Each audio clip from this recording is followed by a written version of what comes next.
siapa nih? Kasakya. Assalamualaikum Bu Aisyah. Waalaikumsalam warahmatullah. Anak saya pertama laki-laki, melo, introvert. Anak kedua yang cewek, ekstrovert dan usil. Gimana caranya Bu? Tiap hari berantem aja. Memang ekstrovert itu usil. Sebenarnya boleh kita istilahnya ganti ya, jangan usil ya. Ya bilang aja ekstrovert. Kenapa? Ekstrovert itu kan biasanya kombinasi watak yang senang gembira, ya. Yang ada sanguinisnya akan gembira dan spontan. Ya pokoknya selalu mau gembira. Nah karena ada kolerisnya tuh senang banget ya melakukan hal-hal yang eksperimen, ya.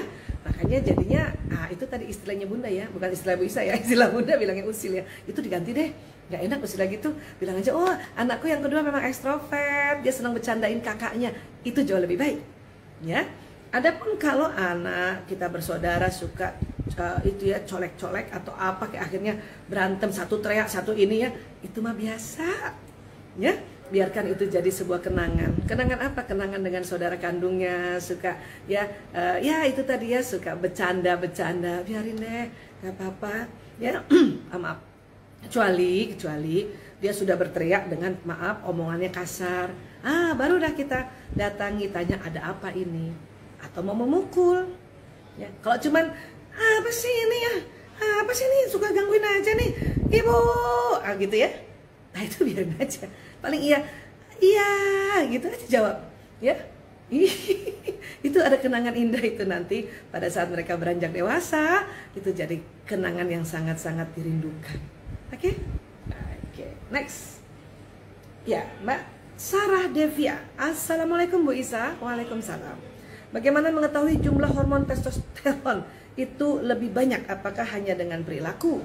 Ya ini kan harus ada pemeriksaannya sebetulnya ya, terutama pemeriksaan-pemeriksaan yang ada pada dokter-dokter di obstetri, ginekolog, dan tentu ada pemeriksaan-pemeriksaan dari laboratorium. Nah, buat kita kalau kita bukan tenaga kesehatan ya, kita sebagai awam ya, kita lihat dari perilaku aja ya. Pokoknya kalau yang lebih ekstrovert, lebih seneng ketemu orang ya, kemudian lebih seneng keluar rumah, itu berarti ekstrovert namanya. Itu pasti testosteronnya banyak ya. Yang laki-laki juga begitu, yang perempuan juga begitu. Oke? Iya. Yenita Basus. Bu Aisyah, bagaimana cara memahami anak remaja yang sedang pubertas, yang suka jalan keluar rumah dengan siapapun, termasuk cowok yang dia sukai? Padahal sudah disarankan kalau perilaku begitu nggak baik. Tak, tak, tek, tak, tek, tak. Gitu kan biasanya kalau ada yang gini. Gimana sebelumnya? Maksud Bu Isa, sebelum-sebelumnya bagaimana kedekatan Bunda dengan Ananda? Karena itu pengaruh loh, ya.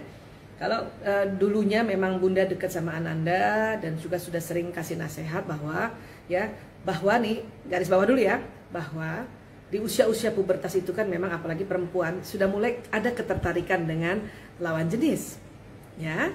Itu memang perlu diutarakan bahwa itu akan ada seperti itu karena itu sangat fitrah, ya. Nah, jadi berikutnya adalah yang kita sampaikan pada Ananda adalah pertemanannya, ya. Nah itu sebetulnya harusnya di awal-awal disampaikan, ya. Nah kalau sekarang sudah terlanjur kayak gini ya sudah, ya terus aja diingatkan.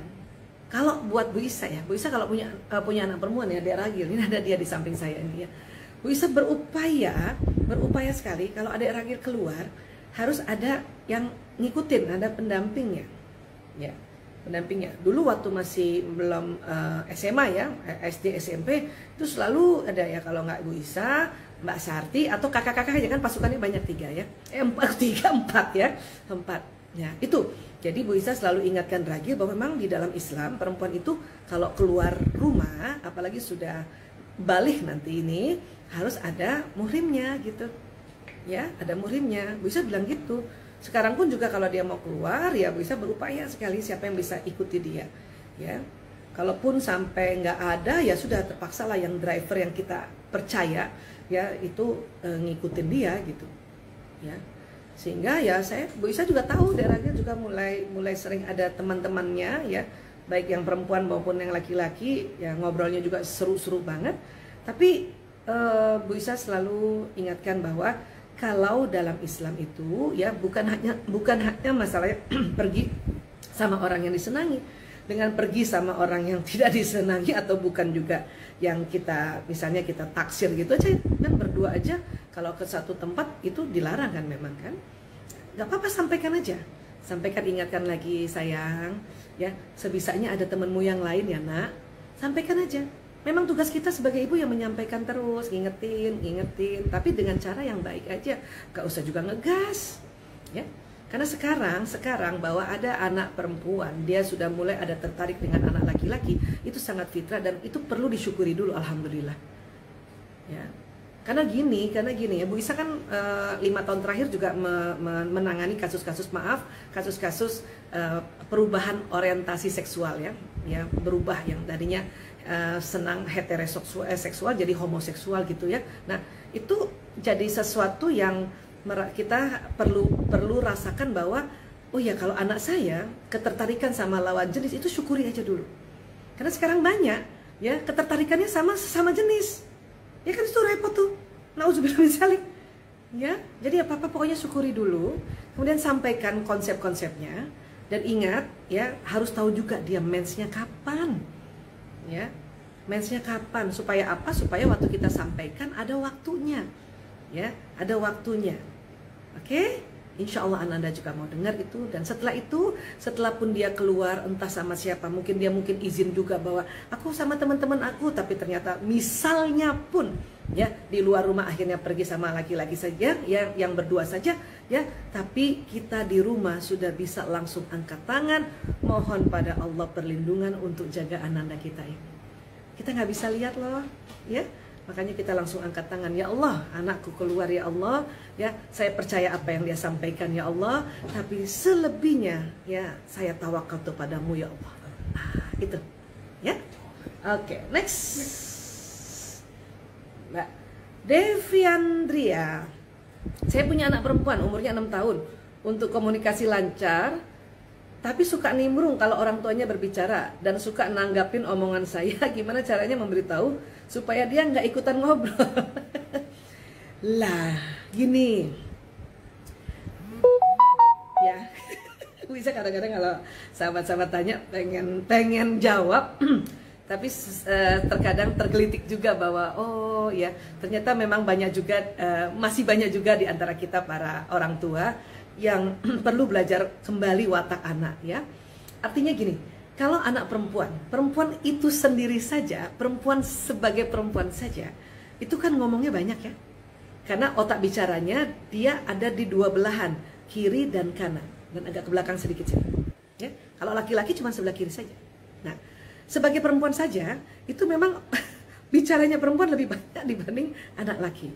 Nah, kemudian ada anak perempuan, sudahlah perempuan, dia wataknya yang pembicara, yang sering terkenal dengan istilahnya sanguinis, yang hasratnya gembira. Ya, itu benar-benar sering nimbrung kalau kita sedang ngobrol, ya, sering nimbrung. Ya, bahkan juga mungkin kita lagi ngomong dia nyelip gitu ya. Nah, pertama adalah ya, terima, ya, ketahuilah, fahamilah, sadarilah, ya udah 4 tuh tahapannya ya, bahwa anak perempuan memang akan banyak bicara dan ini wataknya yang watak pembicara. Apalagi kalau dia memang senang nimbrung dan juga ceria, kalau dia ngomongnya ceria gitu ya. Ada juga sih anak perempuan senang nimbrung ngomong tapi yang serius. Ya, kita ngomong dia nimbrung tapi serius mukanya. Nah, itu biasanya watak yang perempuan yang melankolis. Ya.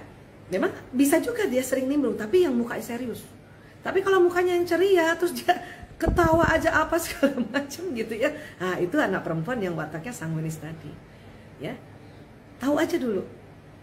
Ya. Dan nanti untuk kita bisa kasih nasihat bahwa sayang, nanti kalau Bunda lagi ngomong ya, tunggu dulu ya Bunda selesai baru nanti kamu nimbrung ya. Nah, itu cara mengajarinya. Nah, untuk memberikan ajaran-ajaran itu supaya dia cepat masuk di otaknya dan terekam di memorinya, maka kita perlu tahu baterai kasihnya. Ya. Baterai orang sanguinis apa? Kata-kata pendukung atau kata-kata penegasan. ya, termasuk di dalamnya kata-kata pujian. Jadi harus dipuji dulu setiap hari. Coba Bunda ya perhatikan dengan jeli apa yang dia lakukan dan itu menggembirakan, puji. Kalaupun dia nggak melakukan apa-apa yang menggembirakan, puji aja dulu atau berpihak pada dia, ya. Nah itu supaya apa? Supaya dia terpenuhi baterainya, atau kalau kita bahasa psikologinya ya, terpenuhi kebutuhan emosinya, emotional need-nya terpenuhi, fulfill, ya. Sehingga apa? Suatu ketika kita kasih tahu dia dengan senang hati ngikutin. Dan ingat, kasih tahu sesuatu itu bukan cuma satu kali, memang diulang lagi, itulah namanya pendidikan. Oke? Kalau cuma ngasih tahu sekali itu namanya pengajaran. Nah, kalau pengajaran itu tugasnya Bapak Ibu guru. Tapi orang tua, apalagi ibu, double, pengajaran juga dan pendidikan juga. Oke? Jadi tetap semangat, ya. Terima dulu, jangan juga merasa pas kita lagi ngomong terus anak kita di situ terus kita udah mulai entar dia nimbrung nih, udah prasangka buruk. Itu yang harus stop, ya. Entar lagi dia nimbrung, tuh kan, itu yang harus stop tuh. Ibu-ibu tolong stop itu ya, oke? Bahagia aja, seneng aja, ya. Dia kan lagi latihan juga untuk menyatakan apa pikirannya. Ya, hati-hati kalau terlalu sering dikat, dilarang ngomong, nanti dia pakai topeng, nanti hidupnya menderita, kasihan dan takutnya pas dia remaja ada penyimpangan. Oke? Ya, lanjut. Fitriana IP. Assalamualaikum Bu, izin bertanya. Waalaikumsalam. Anak saya 4 tahun, perempuan. Kalau bicara dan diajak ngomong kayaknya nggak merhatiin. Beda sama kakaknya perempuan 5 tahun, senang diperhatikan kalau ngomong. Ya, nah jadi berarti 2 dong anak perempuannya ya. Kakak yang 5 tahun dan juga yang perempuan yang 4 tahun. Ya. Nah, sekarang gini. Apakah anak yang umur 4 tahun juga agak gerasak gerusuk misalnya, atau agak tomboy gitu, senang melakukan kegiatan-kegiatan yang nuansanya ekstrovert kayak gitu? Ya. Kalau iya, berarti Ananda yang perempuan ini mungkin ya kemungkinan besar dia berwatak yang watak koleris. Ya, watak koleris itu memang watak yang dia nggak perlu dengerin orang ngomong. Kenapa? Karena otaknya merasa aku tahu itu, nggak perlu Bunda ngomong itu, aku tahu. Itu koleris gitu. Karena orang koleris, anak koleris itu di otaknya itu Allah kasih ya jalan di jiwanya nih kan, jadi kita harus tahu aja ya bahwa di otak kita ini Allah kasih jalan ketakwaan dan kefasikan ya, atau kefasikan dan ketakwaan di Asy-Syams ayat 8 ya kan. Nah, jadi itu kalau bahasanya para ilmuwan ada kelemahan dan kekuatan ya. Nah, kekuatannya anak koleris kan dia sangat-sangat prinsip, sangat-sangat cepat, sigap dan mudah mengambil keputusan. Tapi kelemahannya itu tadi ya, dia selalu merasa aku tahu kok, ngapain sih diajarin kamu, aku tahu, aku udah ngerti, kayak gitu ya, kayak gitu. Nah sekarang kalau kita juga sekali lagi ya, beberapa kali sebelum minggu ini kan, mungkin udah ada 5 minggu yang lalu ya, Bu Isa kan selalu memberikan satu konsep yang memang ditemukan oleh para ilmuwan yang untuk pendekatan-pendekatan agar Ananda ini pada saat kita kasih nasihat, kasih arahan, kasih pengajaran, itu dia mau lebih cepat dengar, ya. Maka sok coba ya cek deh bahasa kasih atau baterai kasih Ananda yang si koleris ini, dia tuh pelayanan, ya. Maka dia kalau dia misalnya ya setiap hari melayani kita sebagai orang tuanya, bilang terima kasih dulu. Terima kasih anak, kamu layani Bunda. Misalnya dia ambilin kita tas kah, ambilin kita sepatu kah, ambilin kita sesuatu. Terima kasih anak ya, kamu layanin Bunda. Alhamdulillah. Dan gantian kita juga layani dia. Minimal ambilkan minumnya kah, ambilkan piring dan sebagainya. Supaya apa? Supaya baterainya dia terpenuhi. Sehingga suatu ketika ada yang mau dikasih masukan, ya, ada yang kita mau arahkan, dia mau dengar, ya, oke.